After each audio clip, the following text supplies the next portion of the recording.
il 1941, nel cuore del Mediterraneo.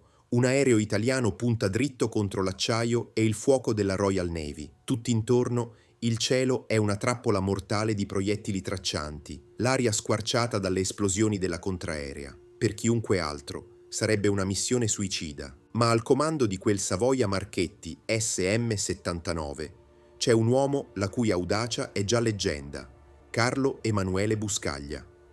Non sta solo attaccando, sta danzando con la morte, a pelo d'acqua, per sganciare un siluro che può cambiare le sorti della battaglia.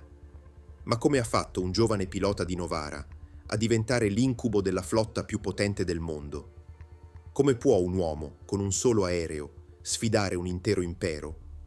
Questa non è solo la storia di un soldato, è la cronaca delle imprese di un asso, un maestro dell'arma più letale della Regia Aeronautica, e del suo destino, legato a doppio filo con quello della sua nazione.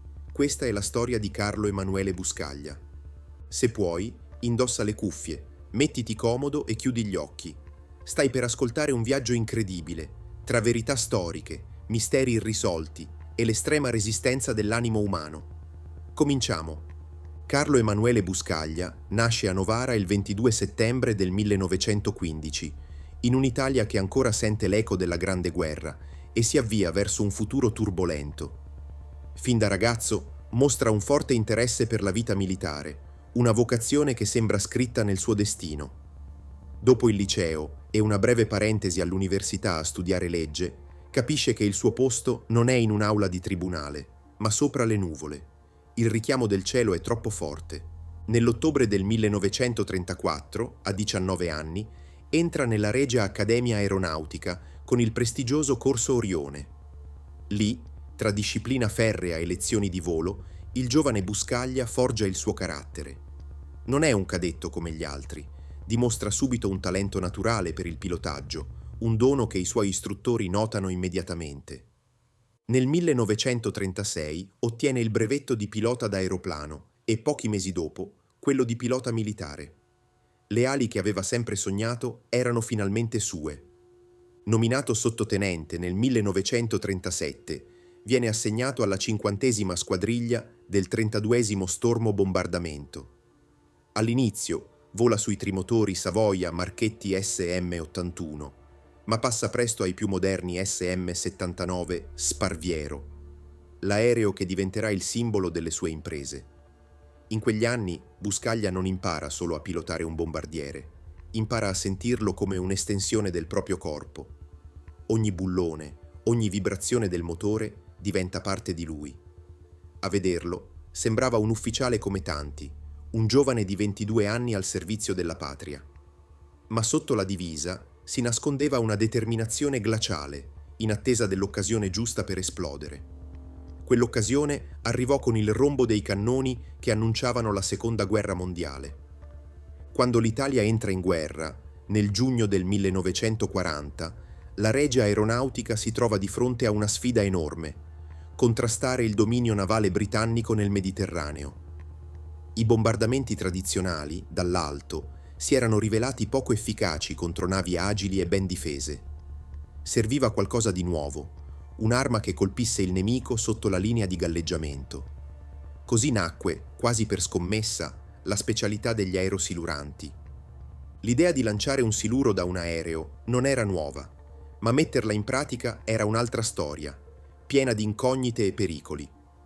Molti strateghi erano scettici, pensavano che un aereo pesante, costretto a volare basso e lento, sarebbe stato un bersaglio troppo facile. Un primo, tragico impiego durante la battaglia di Punta Stilo sembrò dar loro ragione. Molti aerei furono abbattuti senza risultati. Il progetto sembrava destinato a fallire, ma dove tanti vedevano un vicolo cieco, alcuni vedevano un'opportunità. Era una questione di tattica, addestramento e soprattutto di coraggio. Nel luglio del 1940, sull'aeroporto di Gorizia, nasce il reparto sperimentale Aerosiluranti, un gruppo di pionieri, volontari scelti tra i migliori piloti. Tra loro c'era un giovane tenente di 25 anni, trasferito lì appena 2 settimane dopo il disastro di Punta Stilo, Carlo Emanuele Buscaglia. Per lui Quella non era una condanna, ma una vocazione. Capì subito il potenziale devastante di questa tattica. L'aereo diventava un'arma chirurgica. L'addestramento era estenuante. Imparare a pilotare un pesante SM-79 a pochi metri dal mare, calcolando il punto di sgancio perfetto mentre il nemico ti spara addosso, richiedeva nervi d'acciaio. Il reparto, con appena 5 equipaggi, fu presto trasferito in Libia, pronto per la prima missione.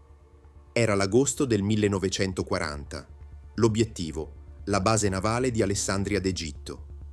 Sotto un torrido tramonto, i 5 gobbi maledetti, così gli inglesi chiamavano gli SM-79 per la loro forma, decollarono verso l'ignoto. Al comando di uno di quegli aerei, pronto a scrivere la sua leggenda, c'era il tenente Buscaglia.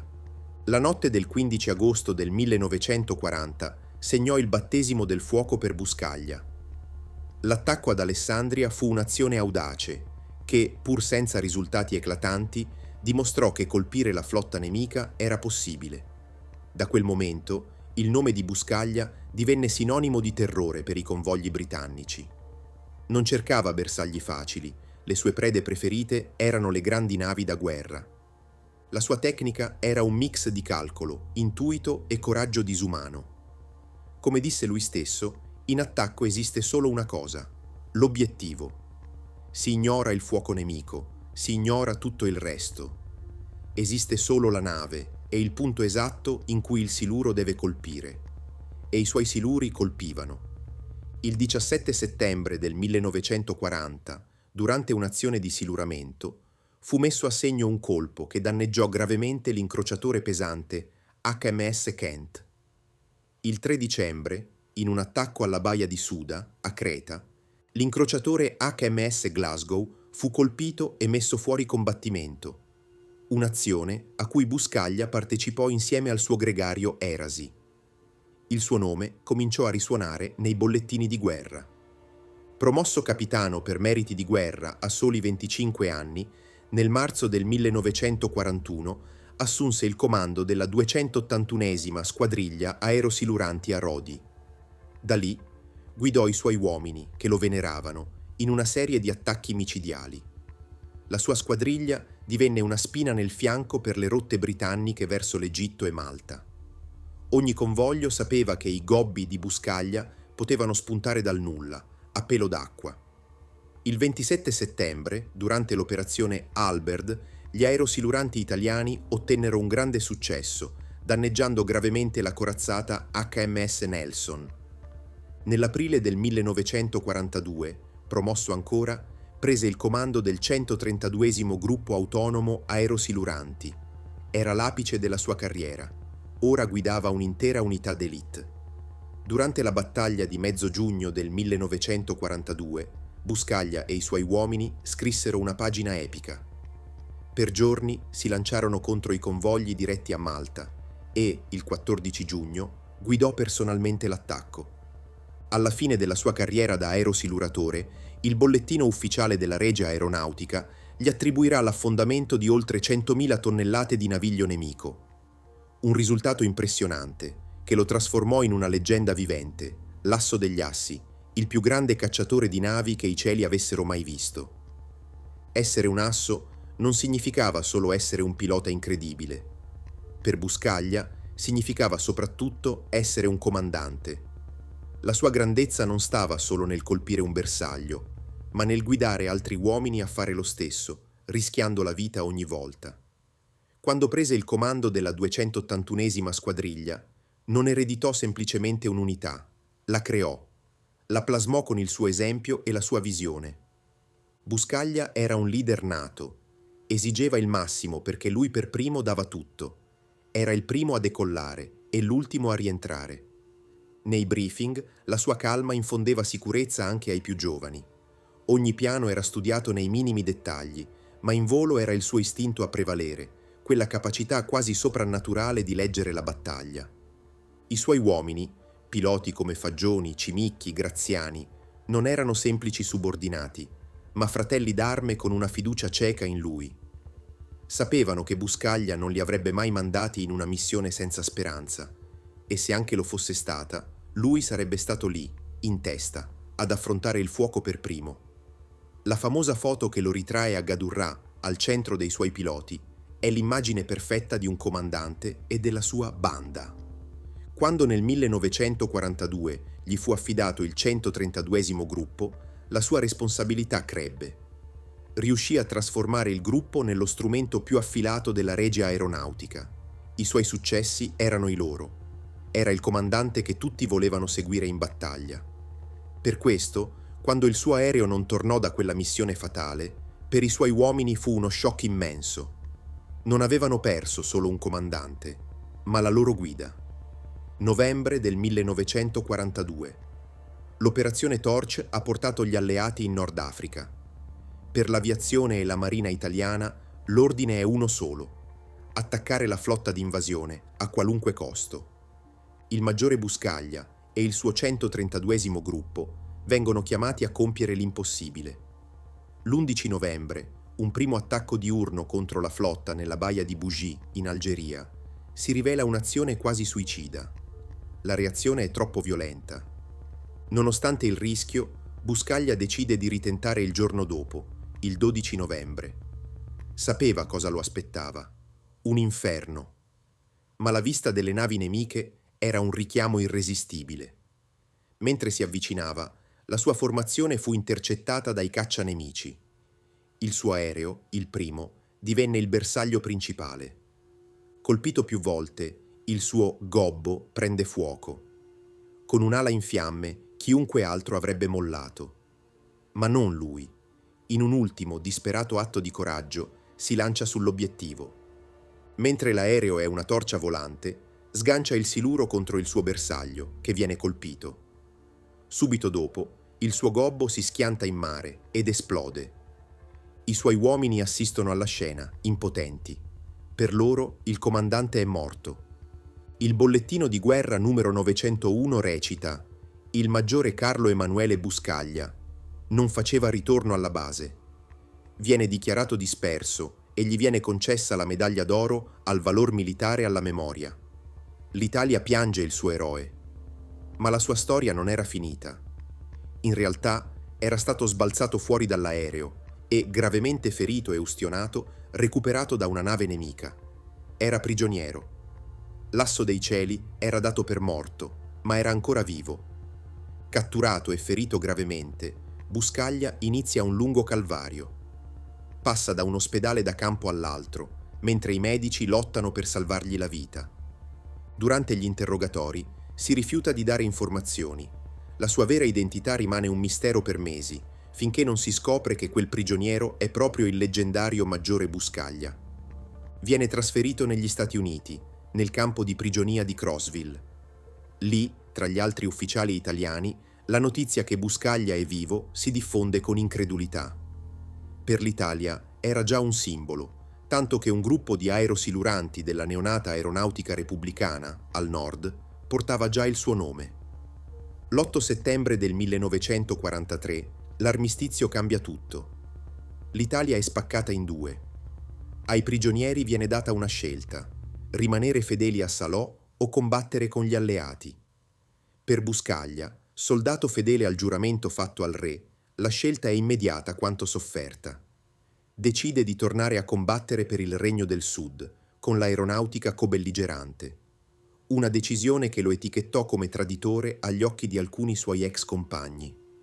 Alla fine di giugno del 1944, Buscaglia torna in Italia. È un uomo segnato nel corpo e nell'animo, ma la sua voglia di volare è intatta. Gli viene offerto il comando di una nuova unità, lo Stormo Baltimore, equipaggiato con bombardieri americani. Una nuova sfida, un nuovo aereo. Sembrava che il destino gli avesse concesso una seconda possibilità. Agosto del 1944.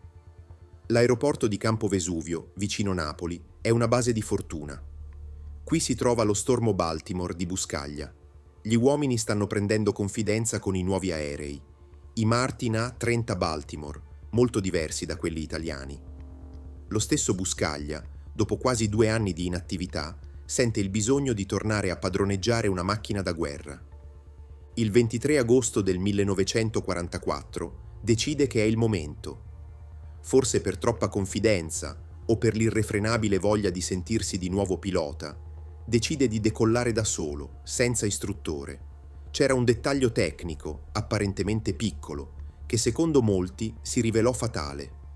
Sui velivoli americani la logica delle manette dei motori era inversa rispetto a quella degli aerei italiani. Spingere in avanti significava ridurre potenza, non aumentarla. Buscaglia sale a bordo, dà gas, o almeno crede di farlo.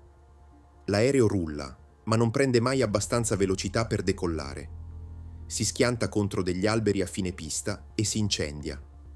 Estratto dai rottami, è ancora vivo, ma le sue condizioni sono disperate.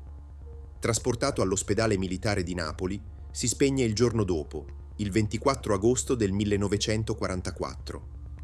La morte dell'Asso dei Cieli fu tanto tragica quanto ironica.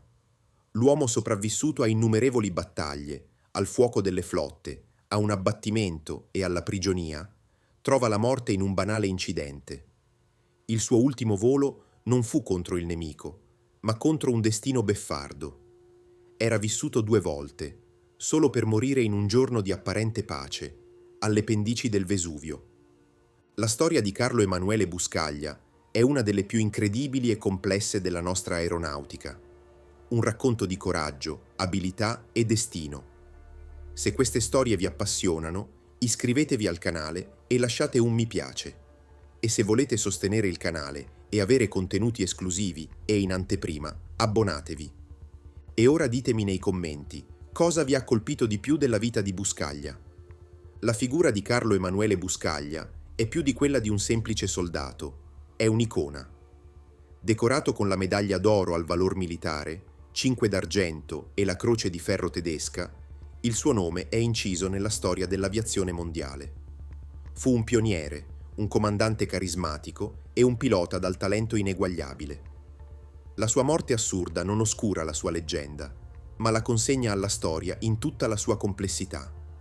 Ancora oggi, l'aeronautica militare onora la sua memoria e il suo nome, Buscaglia, resta sinonimo del coraggio e dell'ingegno degli aviatori italiani. Un'eredità che continua a volare in alto,